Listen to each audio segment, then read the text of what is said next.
So, let us continue with the 26th lecture in this course on process control, analysis, design and assessment, and the last lecture on the mini series of lectures on Nyquist stability criterion that we have been talking about. So, in the last two lectures I talked about the S plane, the f of S plane, and how you convert contours in S plane into an f of S plane.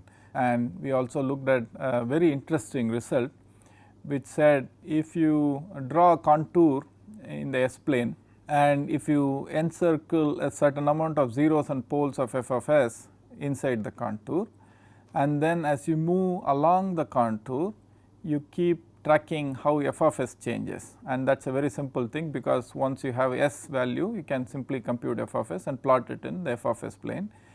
And if you track that and then you finally look at the f of S plane contour and then count the number of encirclements around the origin, then the number of encirclements will give you z minus p, where z is the number of zeros inside your closed contour in the S plane and p is the number of poles of f of S inside the closed contour in the S plane. Okay. So, that is a very interesting and remarkable result which we can use for analyzing stability of time delay systems. Now, there are lots of mathematical arguments and so on why this is true, and there are things that you need to do to draw this contour, such as excluding the poles or zeros on the S plane contour itself and so on, but those are complications which we will not really focus on in this course because this is the first introduction to this idea.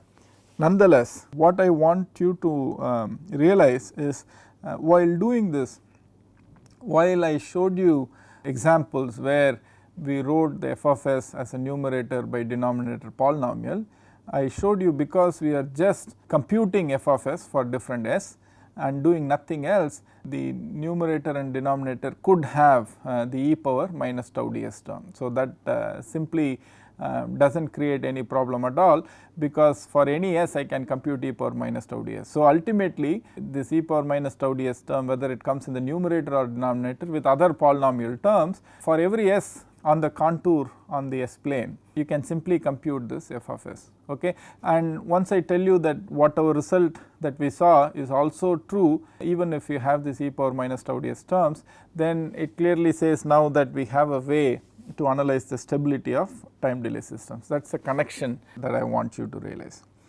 Now, I also towards the end of the last lecture showed you how these results are useful for closed loop systems, where I said we want to cover the whole right half plane to ensure that there are no zeros of 1 plus GC in the right half plane.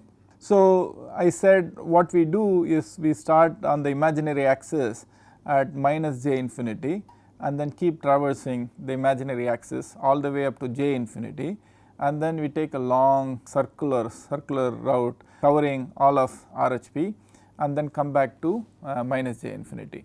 And this you can imagine just in your head that this is a clockwise movement in the S plane, and you might think about how am I going to compute all of this, right. So, there are programs that will do this and you do not have to do anything in terms of a computation. So, in your labs that go with this you will see these Nyquist plots. What you really need to do is have the ability to interpret them, and interpreting these plots simply means computing or calculating number of encirclements around an origin in the f of S plane plot. So, if there is some software code which gives you this contour in the f of S plane, all you need to do is really look at that and then be able to count the number of encirclements and use this idea of n equals z minus p to do whatever you want. So, that is the important thing to keep in mind. Okay. Now, we will come back to the way in which we are going to use this in control. We have already seen this picture here. This is how we convert this notion of closed contour to cover the whole of RHP, right half plane is completely covered when I take a contour where I start moving from minus j infinity all the way up to j infinity and then go on the circular route. Now, let us go back and then understand each of these bullet points, so that the transition, the general result to control is very clear.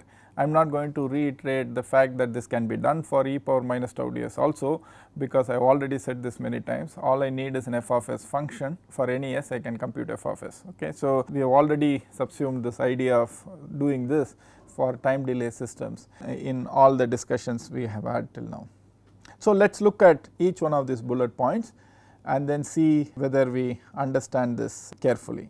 So, first, if we assume that the process itself is stable, then GC will have no poles in RHP.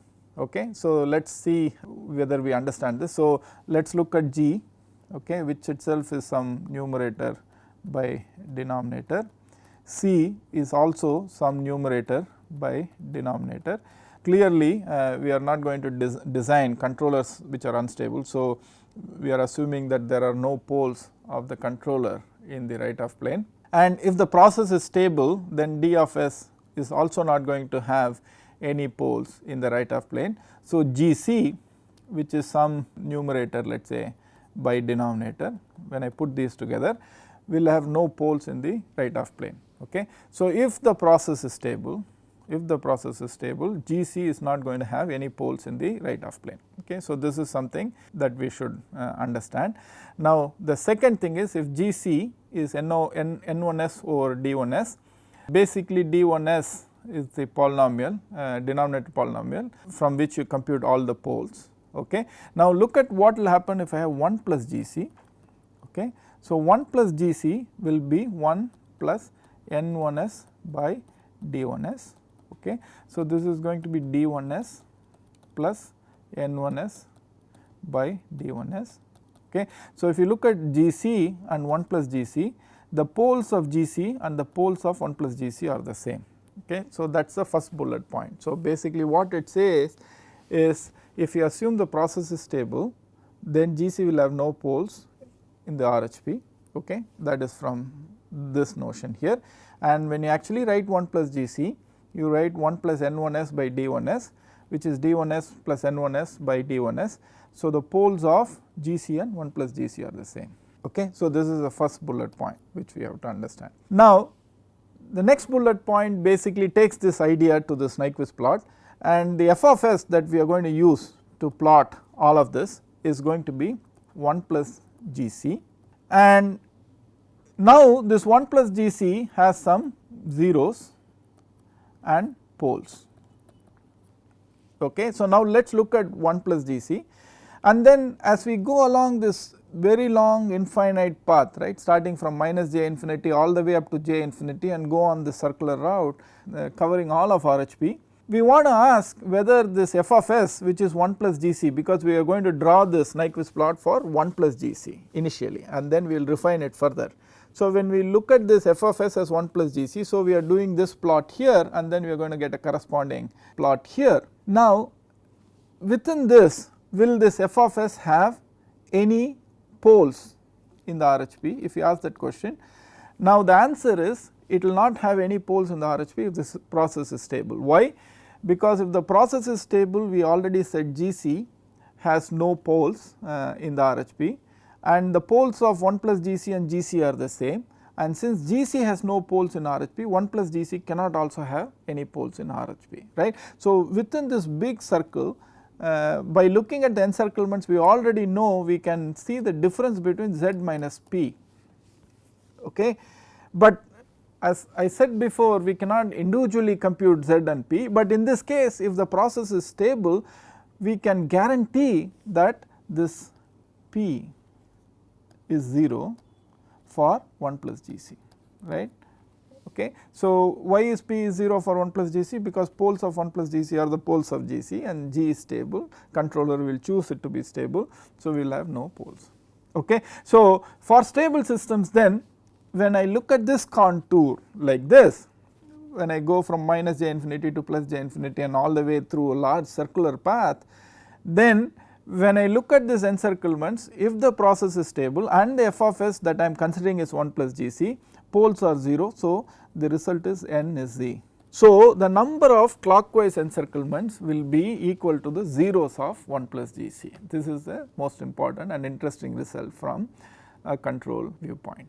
So, basically what this says then is that if I have, let us say, one clockwise encirclement of 1 plus GC, right. So, that basically means Z equal to 1. So, within this large contour, this 1 plus GC has at least one 0 is what it would mean if I see a clockwise encirclement around origin in the Nyquist plot. So, that would mean then the closed loop is unstable. Why is the closed loop unstable? Because we already said GC by 1 plus GC, okay, and if I take this GC as some numerator by denominator, 1 plus GC will be D1S plus N1S by D1S. Okay. So, this and this will get cancelled. Now, the denominator of GC by 1 plus GC will be the numerator of 1 plus GC. So, any 0 of 1 plus GC will become a pole of GC by 1 plus GC. So, if I have one encirclement, that means there is one pole for 1 plus GC, one 0 for 1 plus GC in the RHP, which becomes a pole for GC by 1 plus GC in RHP, which makes the system unstable. So, basically what we have done is we have reduced the identification of stability to simply counting the number of clockwise encirclements of 1 plus GC around origin. Okay, that is a beautiful and simple result here. So, this then says if there are no clockwise encirclements of the origin in the f of s plane, which is 1 plus GC, then there are no zeros of 1 plus GC in RHP, because no clockwise encirclements will mean n equal to 0. We already know p is 0, n is equal to z minus p. So, this is 0, this is 0. So, this has to be 0. So, no zeros of 1 plus GC in RHP, that means no poles of GC by 1 plus GC in RHP. So, remarkably, by just looking at this f of s plot or the Nyquist plot, we are now able to guarantee that you might have infinite expansion polynomial in the denominator because of your e power minus tau ds and so on, but we are going to guarantee that that is going to have no 0 in RHP. That means you might have infinite number of zeros, but I am still guaranteeing that nothing will be in RHP by just doing this contour plot without actually ever computing the poles or zeros of the transfer functions. So, that is the most interesting and beautiful idea here, right. So, all I am saying is you simply get this plot, look at the clockwise encirclements around origin.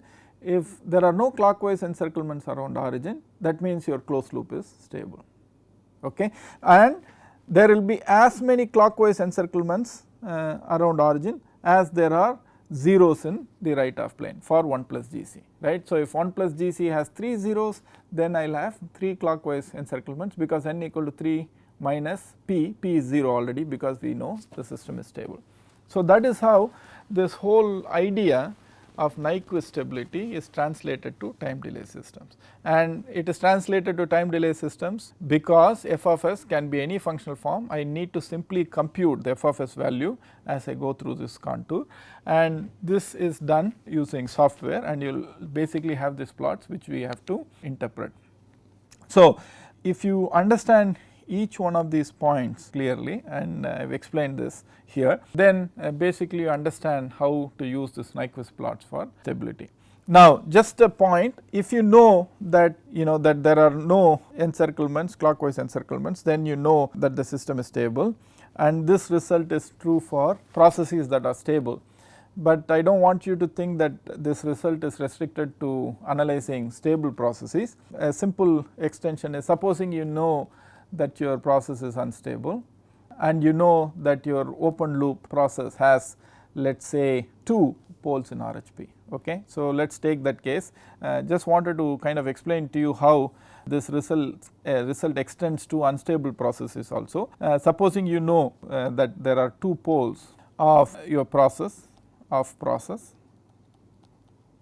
in RHP.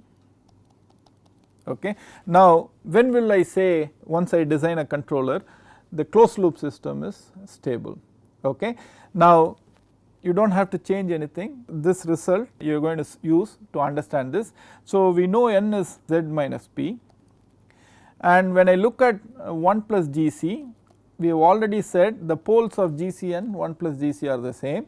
So, if there are 2 poles of GC in RHP from this fact, then there has to be 2 poles of 1 plus GC also in RHP. Okay. So, when I do this infinite contour, for stable systems I put P equal to 0, for unstable systems I have to put P equal to as many poles in the RHP as there are in your process transfer function, open loop process transfer function. So, if I know that there are 2 poles in the RHP, then P is 2. So, I have N equal to Z minus P, which is Z minus 2. Now, if the system is stable, then what will happen is Z has to be 0, that means I have to see 2 anti-clockwise or counterclockwise encirclements around the origin. So, if N is minus 2, so for your closed loop system, as you plot this 1 plus GC, if you look at the plot and then you find that there are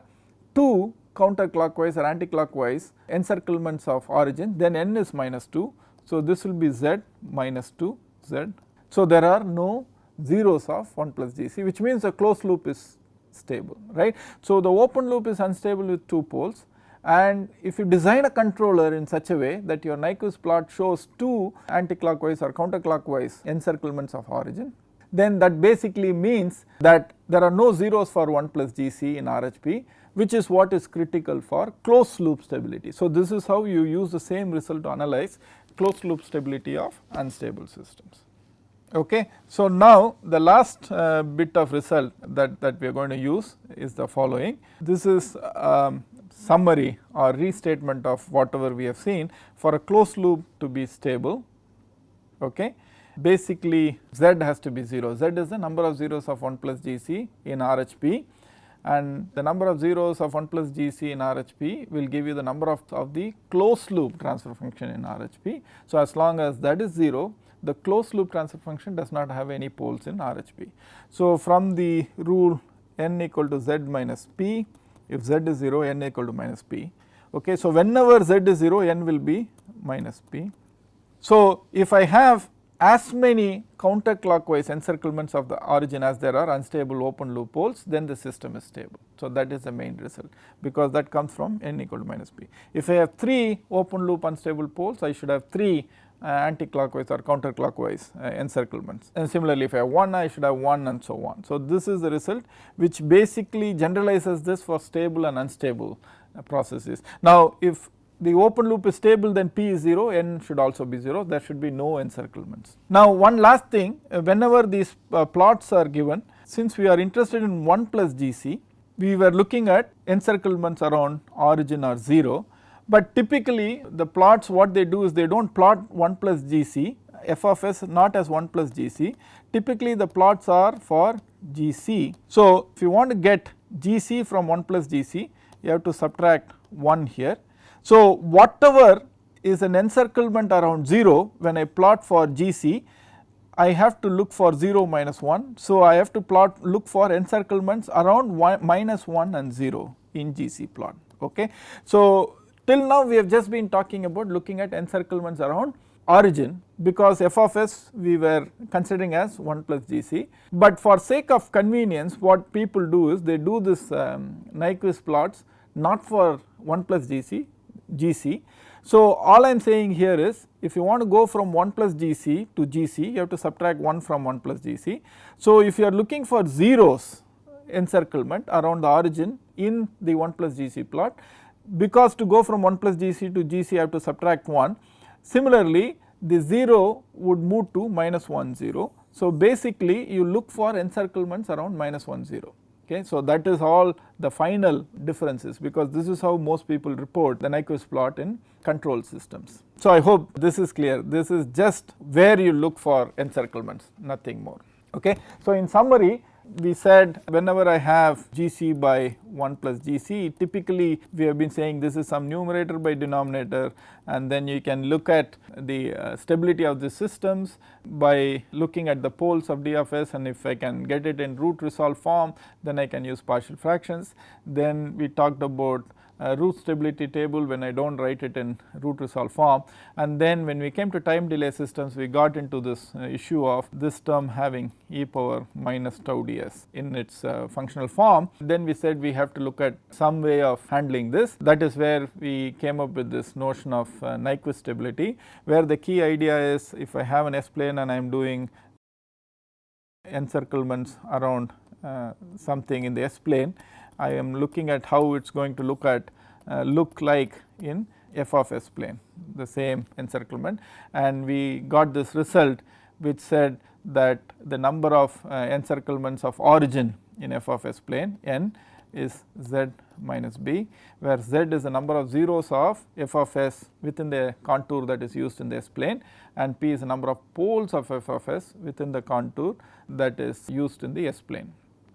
Then we went to the next idea, which is to say make this f of S 1 plus g c, and we know the number of poles of g c and number of poles of 1 plus g c are the same. So, we are looking at only the zeros of 1 plus g c because it comes in the denominator.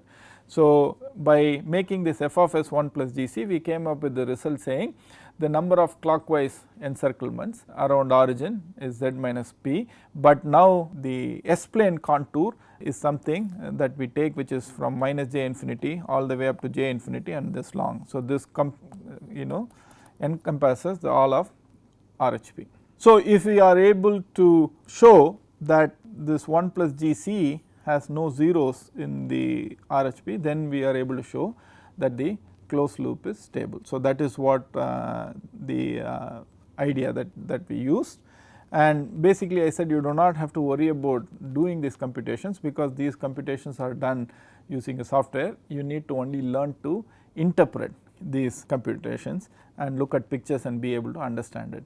The last idea we said was whenever we are looking at encirclements for f of S, if it is 1 plus g c, we look for encirclements around 0. If it is g c, we look for encirclements around minus 1 0. So, this is 0 0 basically because we are talking about a complex number. So, there has to be a real part and imaginary part. Okay. So, basically if you are looking for encirclements around here, which is a 0 0 point for 1 plus g c, because when we do g c we have to subtract minus 1 from everything. So, we have to look for encirclements around minus 1 0 when we look at g c. Okay. So, that basically finishes this whole idea of Nyquist stability and how Nyquist stability can be used for understanding the stability of time delay systems. So, with this we finish the portion on designing controllers, understanding controllers and analyzing the stability of controllers for time delay systems. In the next lecture I will talk about the next difficult dynamics, which is actually when the process is open loop unstable, how do we design controllers, how do we design robust controllers using direct synthesis approach. I will see you in the next class. Thank you.